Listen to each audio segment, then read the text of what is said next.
a gente possa adquirir aquele terreno, porque esse terreno aí, irmãos, desse terreno até a fronteira com o Sudão é de 15 a 20 minutos de carro. Você está no terreno aí, você sai daí de carro, para chegar na fronteira com o Sudão é 15, 20 minutos.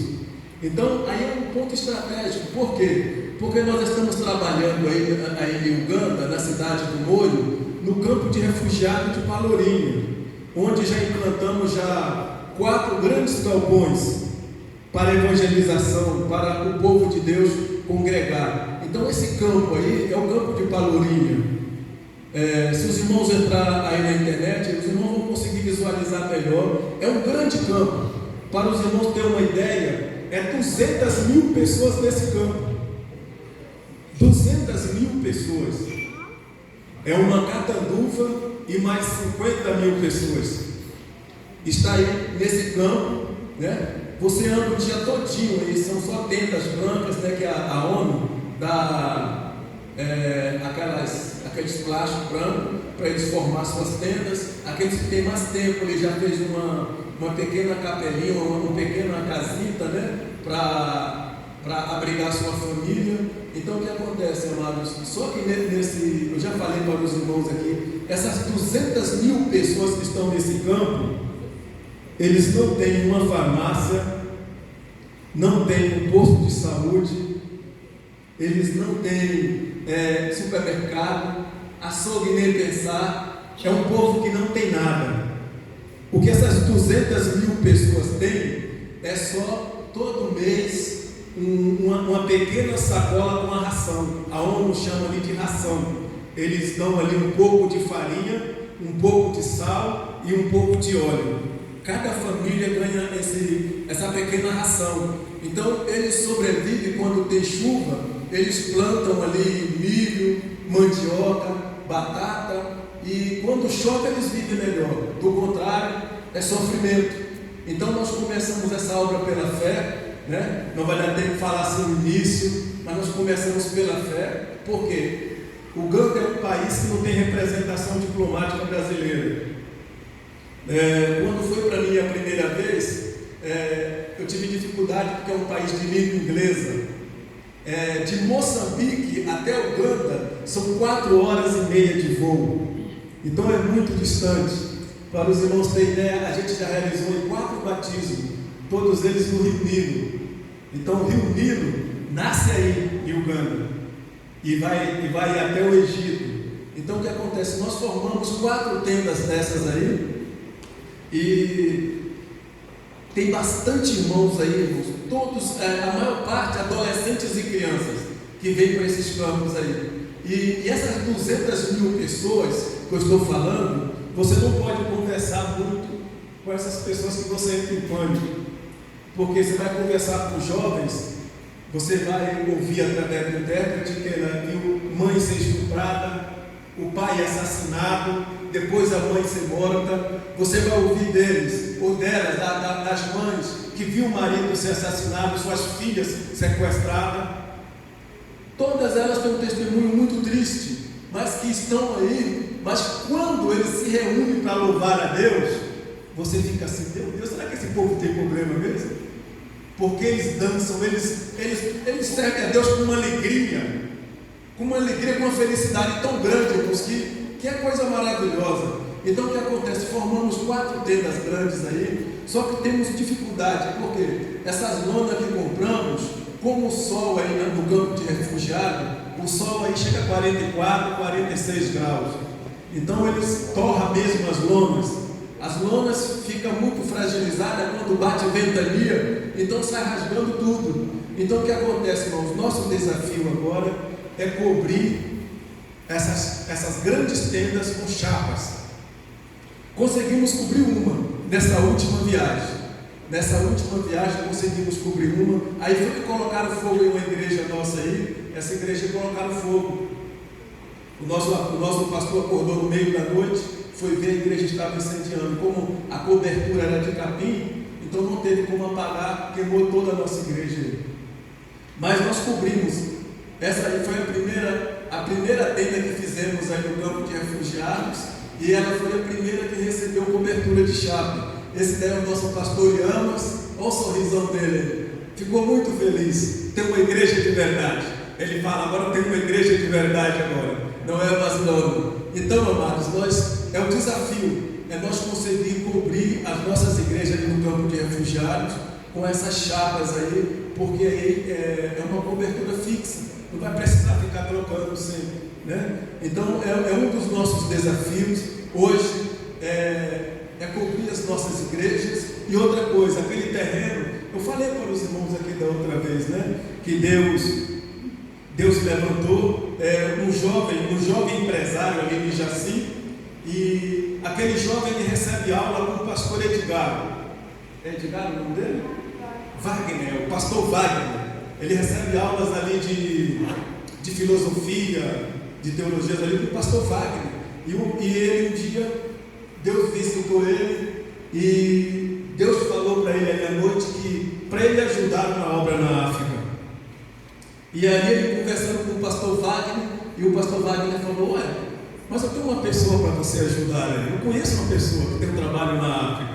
É o irmão Domingos, eu vou trazer ele aqui para te apresentar. E eu conheci o Augusto, aquele empresário, e ele passou a situação dele. Ele falou para mim naquele dia que eu cheguei ali com o pastor Wagner, ele falou, olha, eu vou ajudar vocês, só que a minha empresa está quebrada. O ano passado eu perdi 600 mil reais e eu estou catando moeda para pagar minhas faturas. E aí eu fiquei pensando, irmão, eu falei, meu Deus, como assim? Deus visita um homem à noite, que é para me ajudar. O homem quer ajudar, mas diz que está catando moeda para pagar as faturas. Como vai ser isso? Deus tem umas formas de trabalhar que a gente não consegue entender, irmãos. Não conseguimos entender. E aí o que acontece? Naquela hora eu falei para os irmãos aqui que é uma parte que eu amo muito, é quando a palavra de Deus ela entra no teu coração para trazer a aumentar a sua fé. Porque naquele momento que ele estava falando e eu pensando como ia ser aquilo, Deus me levou à viúva de Sarepta, que Deus tinha falado, Elias, vai a Sarepta que eu já preparei uma mulher para cuidar de você.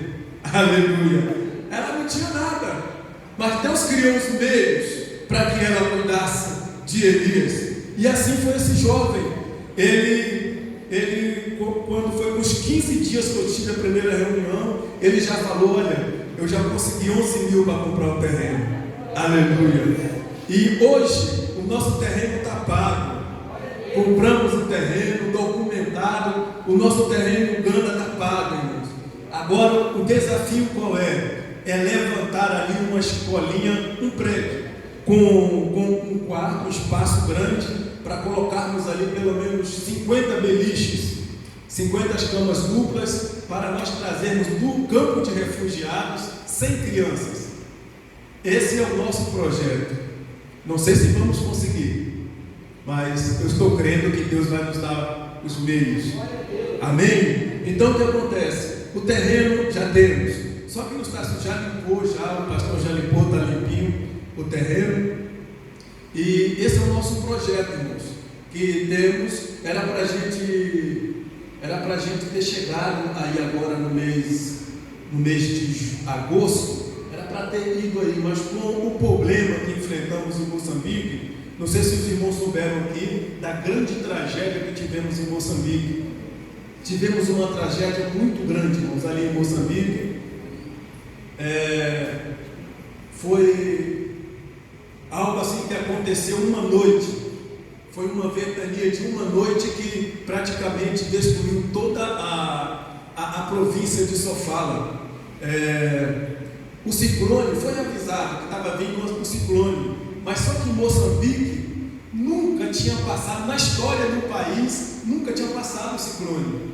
Eles nem sabiam o que era ciclone, então não teve nenhuma preparação, nenhuma. E os ventos aí na província de Sofala chegou a 210, 220 km por hora. Então a destruição foi muito grande. Quando passou a ventania, quando passou aquele grande vento, aí veio as enchentes, veio água, muita água, e lá na nossa comunidade de Lamego, para os irmãos terem uma ideia, essa comunidade aí é uma comunidade muito grande, irmãos, a comunidade de Lamego. Eles foram dormir tudo tranquilo, quando acordou no meio da noite a água estava já no pescoço já. Então encheu mesmo aquela comunidade toda. Isso aí era uma estrada, tivemos que passar de barco. Por quê? Porque a grande enchente carregou toda a estrada fora, levou embora e ficou um rio no lugar. Eu não sei se tem uma foto que está aparecendo os pneuzinhos ali, isso ali onde está a seta ali. Aqueles pneus ali, irmãos, é uma van.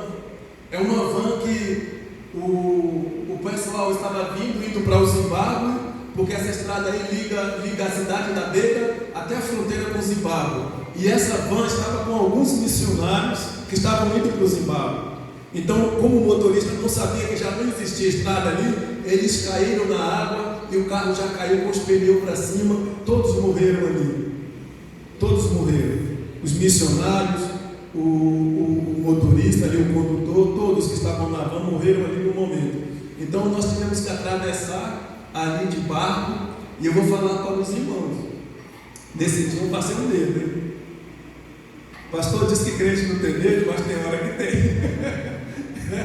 Aleluia. Porque eu estava indo para ver o que aconteceu lá na nossa base, a nossa comunidade de Aninga. Aí onde está a nossa base, mesmo aí, nessa comunidade, que chama Comunidade de Savane. Eu estava correndo para ir, para mim, ver o que estava acontecendo, porque eu não conseguia, eu estava chegando no Maputo, eu não conseguia comunicar com eles. E aí o que acontece? Quando chegou na hora daquele barquinho, tem a foto do barquinho aí? É um barquinho muito pequenininho. E aí aquela pessoa que tinha aquele barquinho, esse barquinho aí, ó, é um barquinho para 4 pessoas. Ele estava botando 10 pessoas cada viagem. 10 pessoas, irmãos. E esse rio aí, o que acontece?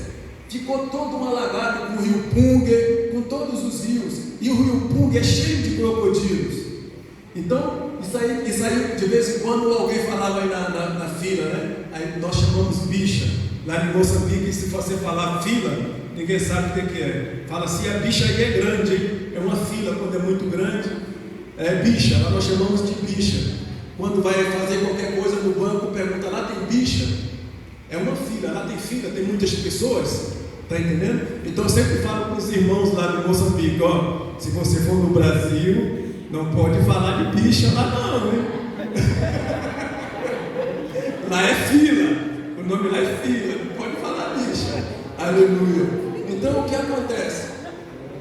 Esse barquinho ali, eu estava com uma mala, mais uma bolsa, eu coloquei a mala, só para os irmãos terem ideia, eu coloquei a mala nas pernas, a bolsa em cima da mala, segurando a bolsa em uma mão, ali segurando na beirinha do barco ali. De vez em quando a água passava na minha mão ali. De vez em quando a água entrava dentro do barco e tinha um jovenzinho tirando água do barco. Falei, Jesus amado. Irmãos, foi poucos momentos na minha vida que eu senti tanta alegria quando eu cheguei do outro lado. Meu Deus do céu. Falei, estou vivo. E aí, irmãos, chegamos ali na Savane.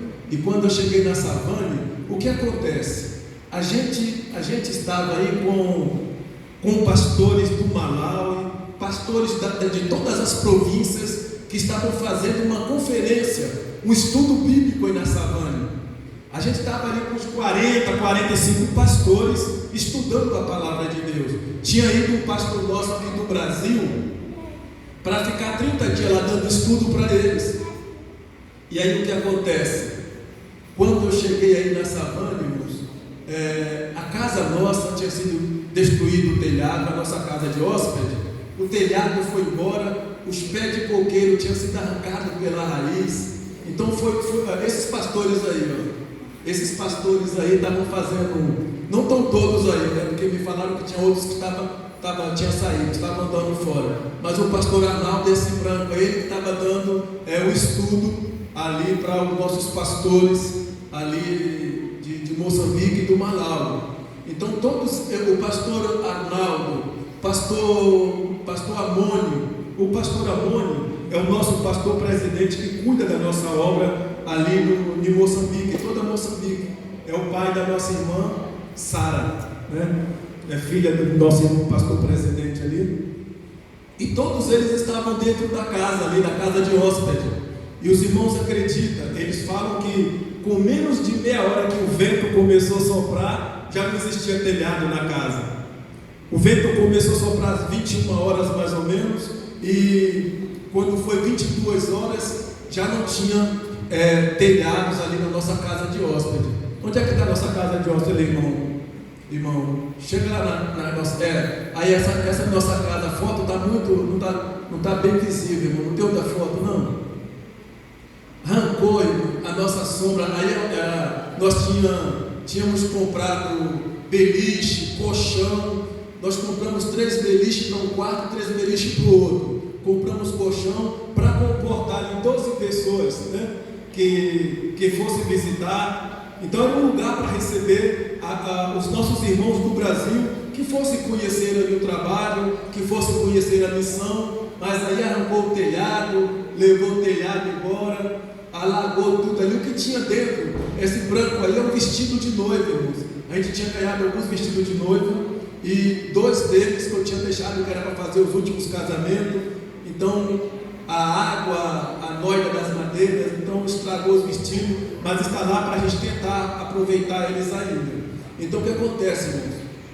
Ficamos sem a casa de hóspede, a casa de hóspede ficou alagada, e ficamos também sem a igreja de Tica.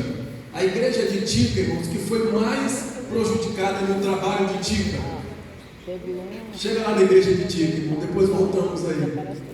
Aí já é hora da bênção já. Então a igreja de Tica também foi totalmente descoberta. É uma igreja que a gente estava preparando para inaugurar, porque só estava faltando as janelas. E o que acontece? Quando nós chegamos a essa igreja, irmãos, o vento carregou tudo também, o telhado. Uma igreja que estava prestes a ser inaugurada ficou dessa maneira aí.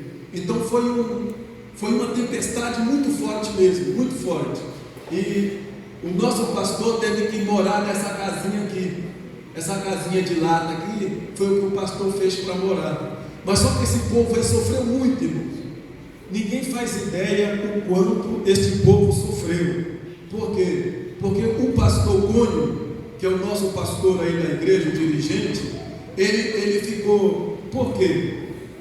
Porque depois eu estava lá, por isso que eu estou falando para os irmãos acerca do sofrimento. Depois que passou o ciclone, foi mais 11 dias chovendo de dia e de noite sem parar. 11 dias. Então o que acontece? O rio Pungue, ele fica a uns 8 quilômetros da igreja aí. 8 quilômetros de distância da igreja, o rio Pungue. A água do rio Pungue entrou dentro da igreja, de tanto que a enchente foi grande. A água do rio Pungue entrou na igreja. Então o que acontece? Não ficou uma casa coberta em Tica. O vento arrancou o telhado de tudo, de todas.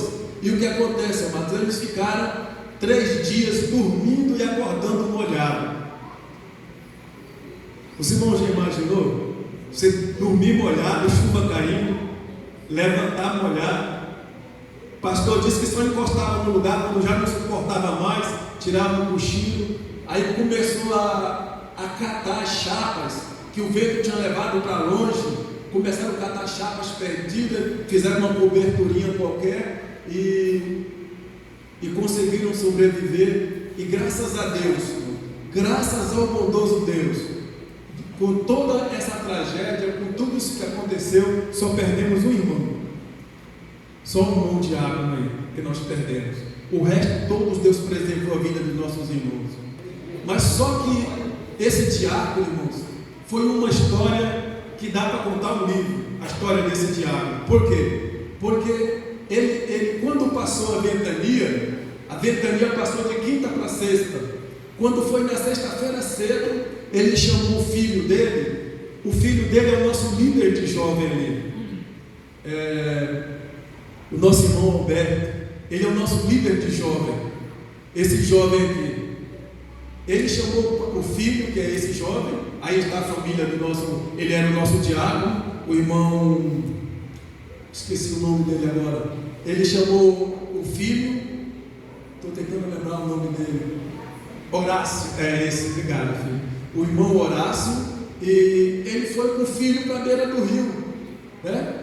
Foi ali, passando pela água ali, né? Que o rio já tinha avançado um pouco, mas a grande enchente ainda não tinha chegado ainda. Eles foram para a beira do rio, correr atrás de qualquer coisa, porque a chuva levou tudo, molhou a farinha, acabou com a farinha, acabou com tudo que eles tinham. O vento levou, a água levou, o vento levou, eles ficaram sem nada, esse povo aí, e eles correram para pegar alguma coisa no rio para comer. Mas só quando eles estavam no rio, aí foi que veio a grande enchente, veio uma onda tão grande que saiu carregando tudo, e eles estavam na beira do rio. E aí o que acontece, irmãos? O que acontece? Eles começaram a nadar, e diz que de repente eles pararam, só tinha água em volta, agora já não existia mais terra, só tinha água em volta. E aí eles encontraram uma moita de capim muito grande, e aquela moita de capim, eu não sei se os irmãos conhecem aquele capim que eles boiam na água, assim, aquelas plantas que boiam na água, e aquela moita de capim, eles têm um nome lá no dialeto que eles chamam, aquela moita de capim embaraçou nos galhos de árvores que estava submerso, parou, eles correram, subiram em cima daquela moita de capim, e chegou em cima daquela moita de capim, aí chegou mais dois homens nadando, e subiram também em cima daquela moita de capim, ficaram os 4 ali em cima.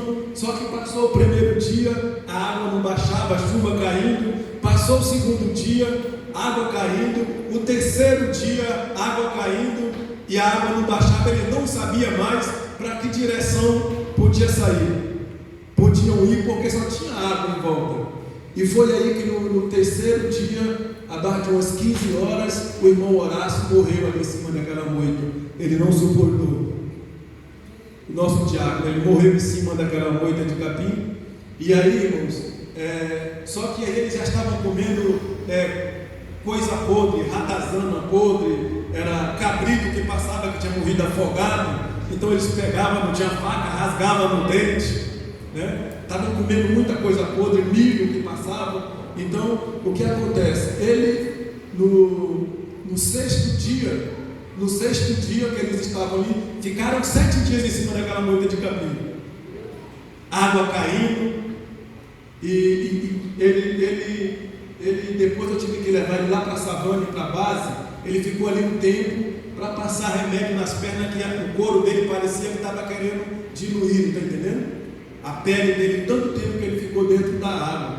Mas esse jovem, irmãos, ele ficou ali, depois que o pai morreu, ele ficou mais 3 dias segurando o corpo do pai dele. Ele falou que eu quero sepultar meu pai se eu sair daqui. Se eu soltar o corpo de meu pai, eu sei que eu não vou ter como sepultar, ele vai sumir. E ele ficou segurando o corpo do pai dele. Mas aí o que aconteceu? Quando estava no 6º dia, já tardezinha, aí um daqueles homens falou: olha, a gente vai morrer mesmo, não vamos ter saída, vamos morrer. Então eu vou arriscar, eu vou ver um lado aqui e vou tentar chegar em algum lugar. E ele pulou na água, começou a nadar e conseguiu chegar na igreja. Só que a casa do pastor, a água estava assim, ó. A água estava na cintura, a casa do pastor Cônio. E ele conseguiu chegar até na casa do pastor Cônio. O pastor Cônio estava de longe, avistou ele, correu e pegou aquele homem. E aquele homem só deu a direção. O pastor Cônio disse que ele só falou assim: tem pessoas vivas aqui nessa direção, vai aqui nessa direção. E já desmaiou. Aí o pastor Cônio chamou outros irmãos, abraçou aquele homem e levou lá para um postinho que tinham montado ali na lona. E quando aquele homem chegou lá, já estava morto também. Aquele homem morreu. Só foi para dar notícia. Ele morreu também. E aí o que acontece? Aí o pastor Cônio da nossa igreja aí, outros irmãos, ajuntaram, prepararam ali tipo uma jangada, jogaram na água e conseguiu chegar ali onde estava o irmão. Só que o corpo do pai dele já estava entrando em estado de decomposição, né? E aí conseguiram trazer mesmo assim o corpo do pai dele, ele e o outro homem, e sepultou no mesmo dia o irmão Horácio, e ele está vivo aí para contar a história aí. 7 dias dentro da água, irmãos. 7 dias. Então o que acontece? Ele é o nosso líder de jovem ali na igreja de Tica. Ele é o nosso líder ali na igreja de Tica. E a gente tinha cancelado, porque o nosso congresso de jovem era para ser em Tica. Então, como tinha perdido o diácono, a gente já tinha perdido o líder de jovem, porque a gente já tinha ele como desaparecido, como morto. Então a gente tinha cancelado tudo. E eu falei, não vai ter congresso de jovem, e acabou, não vai ter congresso. Mas só que agora o que aconteceu? Deus já nos deu um telhado novo para a igreja. Aleluia! O nosso Deus é lindo, irmãos, Ele é maravilhoso. Ele é maravilhoso. Ele nos deu chapas novas para a nossa igreja. A nossa igreja já está coberta. Olha só, irmãos, o que o vento levou, Deus trouxe de volta. Aleluia, glória a Deus. A nossa igreja está coberta. O nosso líder de jovem está vivo. E nós vamos fazer um dos maiores congressos de jovem de Tica esse ano. Aleluia, glórias a Deus. Já tem 4 pessoas com passagem comprada para ir para o congresso. Tem 4 pessoas. Tem a Patrícia, tem o Rafael, a esposa, e tem um jovem lá de Monte Aprazível, que vai também, um homem lá de Monte Aprazível, que está indo para fazer parte do congresso de jovem. Vai ser dia 29, 30 e 1º de dezembro. Dá tempo ainda, hein? Dá tempo ainda. Se vocês quiserem fazer parte do congresso, dá tempo. Amém? Vai ser, o último dia da festa vai ser domingo, 1 de dezembro. Então vai ser um grande congresso de jovens de Tica. Irmãos, esse povo aí teve muitas crianças aí que ficou 3 dias sem comer nada, só bebendo água suja, porque as fontes já não existiam, só água mesmo da grande enchente. Está entendendo, irmãos? Então o que acontece? Agora nós realizamos, tem o que? Não tem um mês, né, que casamos o pastor aí? Eu acho que não tem um mês que nós tivemos aí. Não tem a foto do casamento do pastor Cunha, não, né? Eu não coloquei ainda. Então o pastor Cunha, ele casou no dia 1 de setembro. Foi 1 de setembro, né? Dia 1º de setembro. Foi o grande casamento do pastor Cunha, irmãos. Está entendendo? Quando tiver oportunidade, eu vou trazer as fotos para os irmãos verem. Que festa linda! Foi uma festa para valer mesmo aí. Nós casamos no cartório, depois viemos para a igreja. Foi uma festa muito bonita que foi realizada na igreja de Tica, irmãos. Então, outro desafio que temos, colocar as janelas. As portas já tem, mas está faltando as janelas e as portas dos banheiros, dos 2 banheiros lá no fundo. É uma igreja muito grande essa igreja aí. É uma igreja de 22 metros por 10. Então uma igreja bonita. Tem ela por dentro, irmão? Meus irmãos, olha, irmãos, uma igreja grande. Uma igreja muito bonita que foi feita pela fé, né? Como os irmãos sabem, a nossa missão nós não temos assim grandes patrocinadores. Nós temos pequenos ofertantes, pequenos missionários de base que nos ajudam. Porque o que acontece, como eu já falei para os irmãos aqui uma vez, essa obra se iniciou assim. Quando eu tive ali a primeira vez, aí eu senti no coração de continuar o trabalho ali, porque Deus tinha prometido um grande tempo para esse povo. E aí eu conversei com o meu pastor, e o meu pastor falou: olha, a nossa igreja aqui não pode ajudar, porque temos compromisso, mas você pode visitar as congregações, qualquer igreja que você quiser, levanta a oferta e vai fazer a obra. E é isso que eu estou fazendo. É isso que nós estamos fazendo até hoje. Nós ficamos 3 meses lá e viemos aqui 3 meses, que é para a gente levantar fundos, levantar condições para a obra continuar crescendo. E Deus tem feito coisa linda, irmãos. Deus tem feito coisa maravilhosa. Tem pessoas que falam: mas como está conseguindo fazer tanta obra lá assim? É porque nós estamos fazendo com sinceridade da alma, fazendo com o coração inteiro, né? E Deus tem colocado nos nossos caminhos pessoas certas.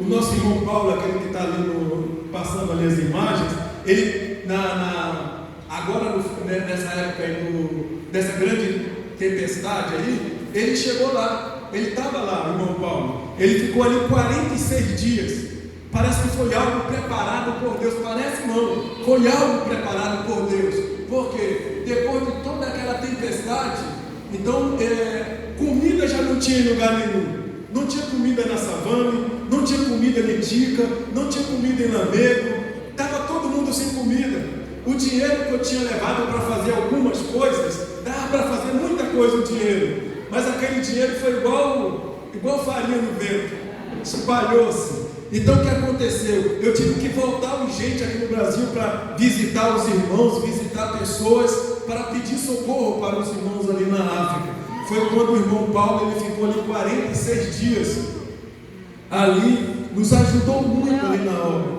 Quando ele chegou aqui, ainda teve que ficar uma semana, né? Ficou uma semana no hospital de base aí, porque depois de 2 dias aqui, se eu não estou enganado, 2 dias, já chegou doente, né? Chegou passando mal, quando foi para o hospital, foi ver, estava com malária. Então teve que ficar meio isolado ali, porque a malária, se o mosquito picar a pessoa ali, picar outra pessoa, já espalha, então ele teve que ficar um pouco isolado, mas nos ajudou muito, irmão, nos ajudou muito essa ida dele que ficou ali, enquanto eu estava aqui no Brasil. Então foi algo maravilhoso. Então essa igreja de Tica é que nós precisamos das janelas, nós precisamos pintar, né? Mas já estão congregando, esse é o principal. Os irmãos estão congregando, já fizemos festa linda ali nessa igreja. Eu vou mostrar os vídeos depois, irmão, da alegria desse povo. Até eu fiquei muito feliz, foi de ver o irmão Alberto lá, dançando, dando glória a Deus no meio do povo. Aquele jovem que ficou 7 dias à beira da morte, mas que Deus de uma forma linda o salvou. Eu quero também, irmãos, outro desafio que eu quero mostrar para os irmãos, é a nossa igreja no Maputo. A nossa igreja no Maputo, ela era para estar coberta. O Maputo é a capital ali, era para estar coberta a nossa igreja ali no Maputo. Está entendendo? Começamos pela fé também essa igreja, irmãos. Então, quando eu saí essa última vez para ir em Moçambique, eu estava levando dinheiro para cobrir. Aí da minha esposa e o Caçulinha aí, foi quando eles estiveram na junta agora, eles estiveram março passado, né? Estiveram ali para conhecer o trabalho na África. A primeira vez desses quase 8 anos trabalhando na África, ela teve uma única vez ali, Deus preparou assim a passagem para eles irem, e foi uma bênção muito grande, conheceu a obra. A gente congregava nisso aí, irmãos, era uma casinha, a gente desmanchou a parede do meio, fizemos um salãozinho para os irmãos adorar. Só que aí começou a chegar pessoas se converteram, foi se convertendo pessoas, e aí o que acontece? Aí chegou um momento que o pastor